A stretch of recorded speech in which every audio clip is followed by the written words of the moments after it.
Assalamualaikum warahmatullahi wabarakatuh. Kami dari kelompok 7 akan memaparkan materi tentang perencanaan kurikulum pendidikan Islam. Sebelumnya saya akan memperkenalkan anggota dari kelompok 7. Yang pertama ada saya sendiri, Galah Wilujeng Nareswari.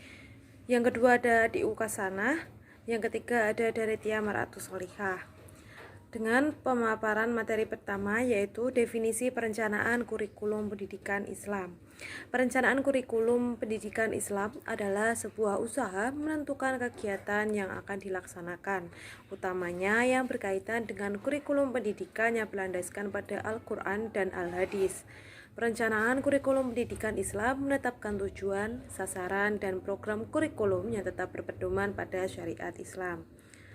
Materi selanjutnya adalah fungsi dan tujuan perencanaan kurikulum pendidikan Islam. Fungsi yang pertama yaitu sebagai pedoman yang memuat petunjuk mengenai jenis dan sumber daya serta sebagai sistem kontrol. Yang kedua sebagai penggerak organisasi dan tata laksana dalam menciptakan perubahan. Yang ketiga sebagai motivasi untuk melaksanakan sistem pendidikan. Selanjutnya tujuan perencanaan kurikulum pendidikan Islam. Adapun tujuan dari perencanaan kurikulum pendidikan Islam adalah menciptakan kurikulum yang mampu mengembangkan segala potensi yang ada pada peserta didik. Kurikulum dalam pendidikan Islam adalah sarana untuk membina individu peserta didik yang menjadikan nilai-nilai keislaman sebagai ruh dalam menjalani hidupnya. Selanjutnya akan dijelaskan oleh teman saya. Baik, materi yang selanjutnya yaitu mengenai karakteristik dan prinsip perencanaan kurikulum pendidikan. Pada perencanaan dalam kurikulum pendidikan ini terdapat beberapa karakteristik dan terbagi menjadi 10. Yang pertama yaitu memiliki nilai-nilai humanis, yang kedua memperhatikan potensi peserta didik, yang ketiga memberikan kesempatan yang sama rata kepada seluruh peserta didik, yang keempat bersifat komprehensif dan sistematis serta tidak parsial. Yang kelima yaitu berorientasi pada pembangunan mengikuti perubahan zaman.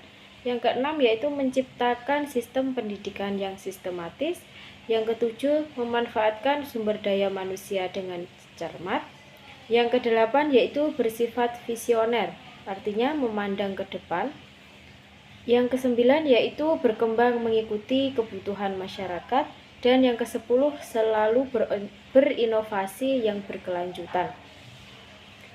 Yang selanjutnya yaitu prinsip-prinsip perencanaan pendidikan Islam, yaitu terbagi menjadi 8. Yang pertama yaitu interdisipliner, yang kedua yaitu fleksibel, tidak kaku, tanggap dan dinamis, yang ketiga objektif serta rasional, yang keempat memahami potensi sumber daya manusia yang ada pada lembaganya, yang kelima terkoordinasi dengan baik, yang keenam berdasarkan data yang valid, yang ketujuh bersifat mandiri, dan yang kedelapan artinya komprehensif dan ilmiah. Selanjutnya yaitu tentang asas-asas perencanaan kurikulum pendidikan Islam. Ini terbagi menjadi 10. Yang pertama yaitu bersifat objektif, artinya bertujuan jelas dan spesifik sesuai kebutuhan. Yang kedua, keterpaduan antara sekolah dan juga masyarakat. Yang ketiga, bermanfaat sebagai acuan strategis dalam menyelenggarakan pendidikan. Yang keempat, efektif dan efisien dalam mengelola waktu, dana, dan sumber daya manusia. Yang kelima, kesesuaian antara kurikulum dengan potensi peserta didik. Yang keenam, keseimbangan antara jenis bidang studi. Yang ketujuh, memberikan kemudahan bagi para pemakainya. Yang kedelapan, berkesinambungan, artinya sejalan dengan tahapan, jenis, dan jenjang satuan pendidikan tersebut. Yang kesembilan yaitu dibakukan sesuai dengan jenjang dan jenis satuan pendidikan. Dan yang ke-10 menyediakan pendidikan yang bermutu. Selanjutnya akan dilanjutkan oleh teman saya. Baik, selanjutnya saya akan menjelaskan mengenai ayat-ayat Al-Quran tentang perencanaan kurikulum pendidikan Islam. Perencanaan kurikulum pendidikan Islam yang berbasis Islami harus mampu menciptakan siswa yang agamis, dan mewujudkan tujuan pendidikan Islam itu sendiri. Perencanaan kurikulum pendidikan Islam ini jelas harus berpedoman pada Al-Quran, misalnya pada pendidikan Tauhid yang berlandaskan pada Al-Quran surat Al-Baqarah ayat 133. Kemudian pendidikan ibadah yang berlandaskan pada surat An-Nur ayat 55-57, pendidikan akhlak berlandaskan pada surat Al-Isra ayat 23, pendidikan kesehatan yang berlandaskan pada surah Yunus ayat 57, pendidikan sosial yang berlandaskan pada Al-Hujurat ayat 10, dan pendidikan keterampilan yang berlandaskan pada surat Al-An'am ayat 135. Selanjutnya adalah model perencanaan kurikulum pendidikan Islam. Model perencanaan kurikulum pendidikan Islam dibagi menjadi 4. Yang pertama adalah model perencanaan rasional deduktif. Model ini menitik beratkan pada logika dalam merancang program kurikulum. Kemudian model interaktif rasional atau situasional.